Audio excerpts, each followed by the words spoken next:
Hello everybody and welcome.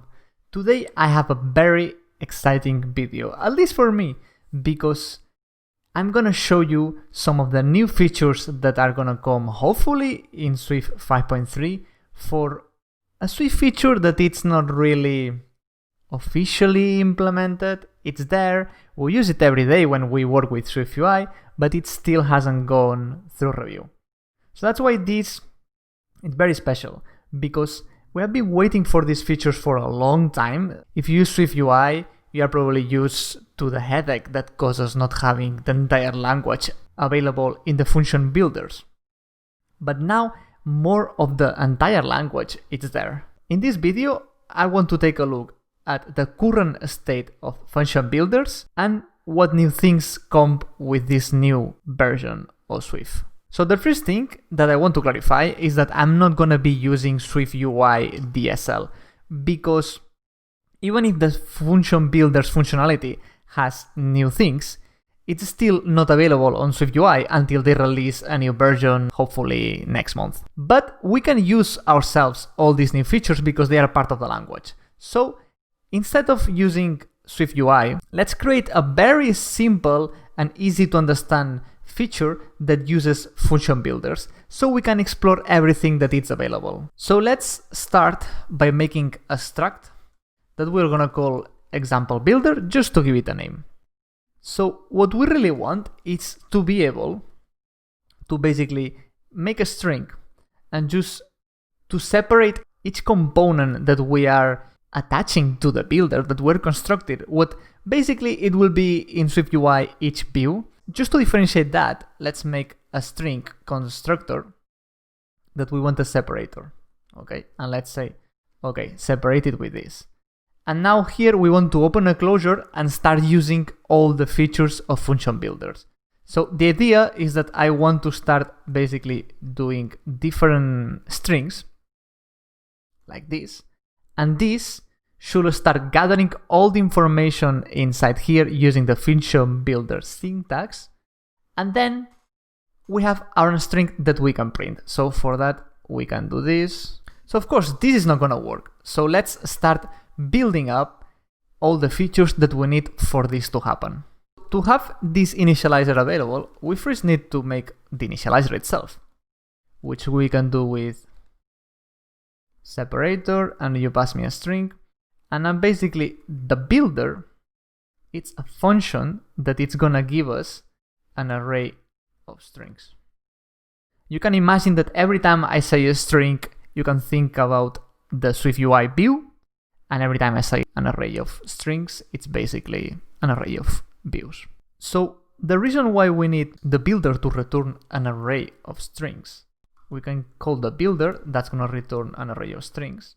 And now we can join it using the separator that we have been given. But this doesn't compile because this is not just standard Swift. We need to create the array of selves and return it, and that's fine. But we can use the builders to make it way nicer, which is basically what Swift UI does. For that, the first thing we need to do is to use this kind of private. You see that it has this underscore, that's because it's still not official part of Swift, okay? So we cannot be using this and assuming it's not gonna change and then complain about it, because it's not public yet. But we can use it because the functionality is there. So once you do this, when you attach this attribute into a struct, into a type, then this type becomes its own attribute that you can use when you are declaring parameters that have a closure. Now, what we are saying is that this closure, it's a function builder using this type. And now if you can see, the error already starts changing. So it's telling us that the example builder has no member buildBlock. So let's start building the functionality that we need on the builder. So to start with, let's define two type alias, one for the expression, which is a string, and the component, which is the array of strings. The component represents the internal type, like the currency that you keep building up internally, and that then you are gonna expose to the result of the builder. There is also a special function that allows you to hide these types that you keep building up internally from the external usage of the builder. And that allows you to return a different type at the end. We're not going to use this for now because we basically want this as the output, so there is not much reason to complicate the example. But just so you're aware, the function builders are flexible enough that you can use internal types that they are not exposed. Let's start. So as the error was telling us, we need to make a buildBlock function. And this buildBlock which expects a component. And we can use a variadic here, so basically we can accept more than one at the same time. And here what we want to return, it's a component at the end of everything. And implementing this is quite easy in this case. This is where your library will do whatever you want. In SwiftUI, they do complicated things here. But for us, the only thing we really care about is that we want to basically flat map all these components that we are receiving into one array. So we want to flatten everything into one component, which is an array of strings. But still, this doesn't match exactly what we expect, because as you can see here, the system is trying to pass a string into this function, because each piece, each type that we have here is just a string. That's where we can implement the buildExpression. And the buildExpression, we can just accept a string, as you can see here, and then here, again, you implement whatever you need. In our case, we just need to wrap that string into an array. And now you can see we have this nice syntax that basically concatenates the strings with the separator that you give it. And we can complicate this as much as we want. We can say, hello, we are using function builders, and it's pretty cool. And there you go. These are the basics. Okay. What we're gonna do now is start complicating a little bit more the builder implementation to show off all the features, and then we're gonna switch to the new toolchain, the 5.3 toolchain, or basically master as of today, and show how these things have improved a lot. So the next things that we can try is imagine that we have a boolean here that it tells us if we want to say the salute, if we want to say welcome or not. So we can just use an if here and try to run it, but of course, our builder doesn't support if conditions yet. It doesn't support optionally adding the values, the components that we are gathering. So for that, again, we go back to the builder, and in this case, we just implement another static function. It's all the time an API based on static functions. We treat it as an optional, and what we need to do is return a real component here. And in this case, for us, we basically can call as it. And just with that, now the if it's available, and as you can see, it's false, so we don't print hello, and if it's true, we actually print hello. As expected, it works as the rest of the language. But let's continue. Here we're saying that we are using, but what if we want to, for example, yeah, I don't use it. I love it. So hello, we love function builders. But of course, maybe sometimes we don't love it, so we can say that we just use it. And for that, we can say another variable here, try to run it. And again, we see how the function builder, it's missing some functionality. This is because the buildIf, it's only thought to work with optionals. That's what allows you to make a simple if.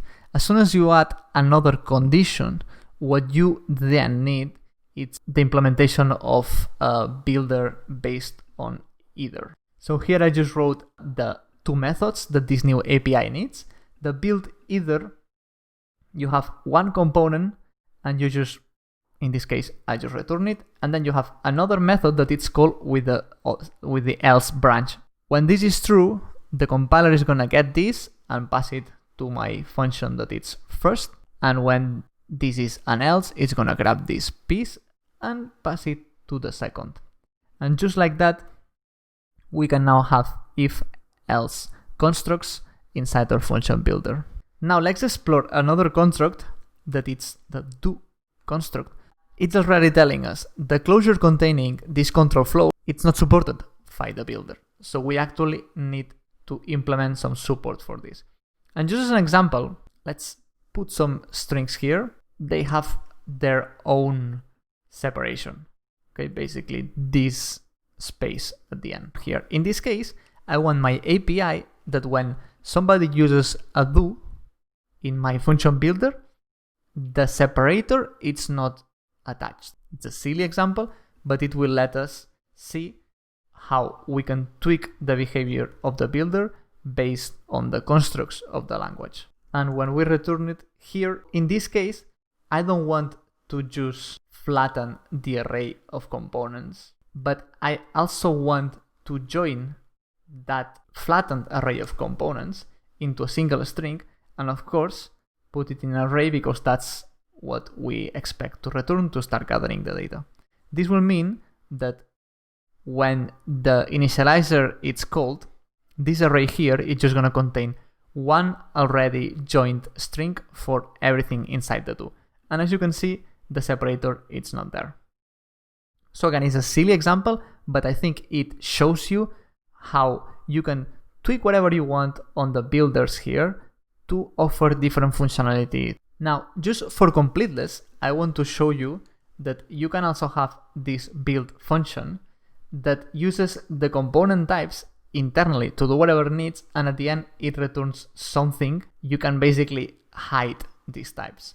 But I'm not gonna use this because, as I said, there is no real use case for me on this example.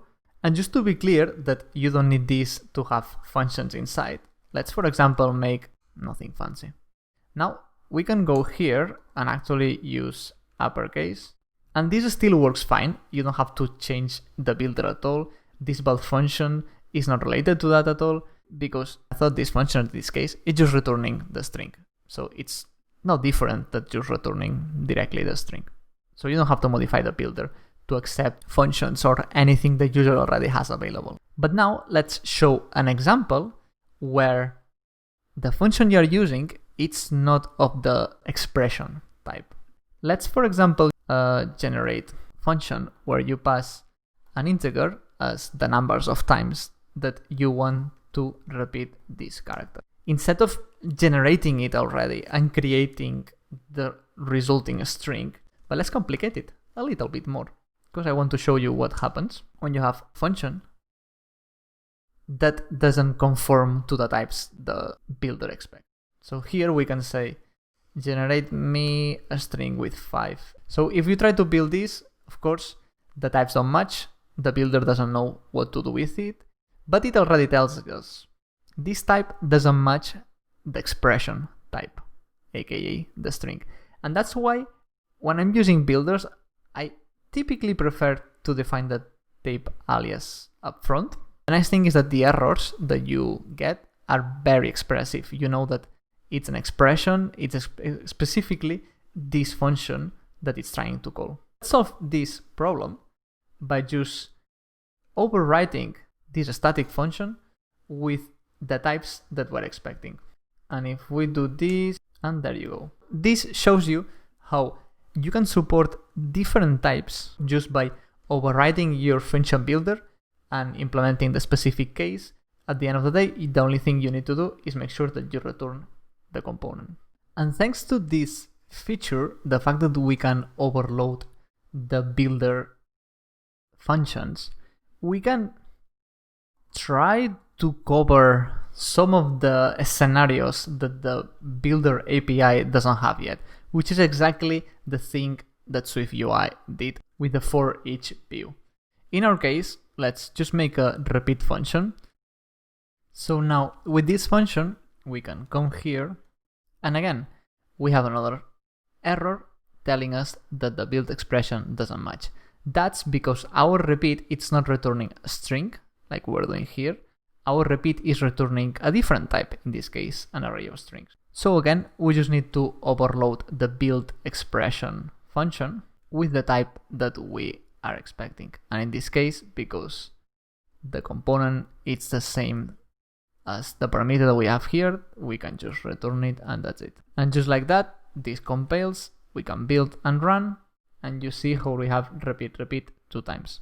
So this is the trick that you can use if the builder API doesn't have everything that you support. And you can create your custom types and make methods or initializer that return these types. And in combination with that API that you're offering and the code and the overloads that you have on the builder construction here, you have all the power that you need to build the API of your dreams. So let's start exploring what Swift 5.3 introduces to the builders API. So one thing that it's not possible is to combine different Boolean expressions inside the same if. If we try to build this, it's not gonna work. And of course, in this case, you can just use the and that's fine. But there are cases where you actually want to combine different conditions in the same if to have more complex things. This doesn't work, but we can see how switching the toolchain and running again without having to do any change to our builders, it just works, compiles and runs, and it does what we expect. If we change the value to false, it's not gonna show anything. Another thing that doesn't work is using available annotations on your builder. Like for example, if you want to say, oh, I only want to run this on the new version of the system. Like you can see here how if we try to do this, even if we support if else in our builder API, this thing doesn't work because it doesn't know what to do with this. But again, if we switch back to the toolchain and we build and run, this just works out of the box without having to change your builder implementation at all. Let's be honest, these things are nice, but I don't use them that much, so I haven't missed them on my day-to-day work on Swift UI. But the next thing, yes, I miss it constantly, and that is local bindings or variables. So let's pretend that this logic here, it's complex and we want to have it in its own line. We can use this variable, as we were doing with this custom repeat before, to say something here and repeat it multiple times. And if we try to run this, of course it doesn't work because we cannot have local bindings on a function builder up until now. Because if we switch to the toolchain and without doing any change at all to our implementation, we can see how this thing builds, now runs, and we just get what we expect. And this doesn't only work with let bindings. You can also have, for example, let's have here an accumulator that starts empty, and let's start adding ace, for example, and returning the accumulator. And if you run this works as expected. Nothing weird. Let and var work fine as you expect from the language. Now, one of the things that are very nice about Swift UI is that you don't have to worry about adding and removing views all the time. You just put an if around and the system is going to take care of adding the view when necessary and removing them when necessary. The inconvenience with that is that just works with an if. So if we had some optional value, like for example, if we try to create an integer from a string, you can only use this with the standard if, which is the syntax that we already have. But you don't want to do this because then when you want to use it inside, you need to reach into the variable that was holding the optional and force unwrap it. Or you can use a map on optional, but then that doesn't cover the else case either, so everything is quite weird. What we can do instead, try to use an if-let pattern. So we try to safely unwrap the optional here. Now here we have available this number, and for this silly example, let's just convert it back. And if that doesn't work, we can say not a number. And again, this works perfectly fine with the new version of the Function Builders API. And it works as you expect. If the optional unwrapping fails, the else case is gonna execute. And it's not only the if let pattern that works. Let's create a custom type here, an enum. And just let's pretend that we have two cases. One is a string and the other has an associated value of an integer. And now instead of an if let, let's try to use a if case let, which is one of these Swift syntax that everybody has a hard time remembering. So here we have the string, and we can create a variable here, for example, value, and we can say. So as you can see, this was not possible on the existing versions of the API, but if we switch again to the new ones and we try to run, it just works as expected.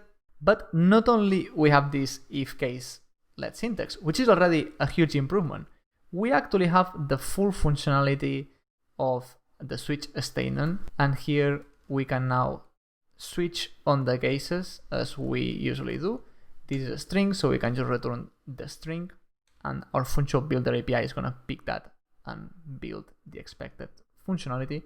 And in this case, it's a number, and we just build and run this, and we can see how we have enum case enter the scenario, and we can change this to use the other case and see how the switch behaves as expected with the same syntax, everything as just normal Swift.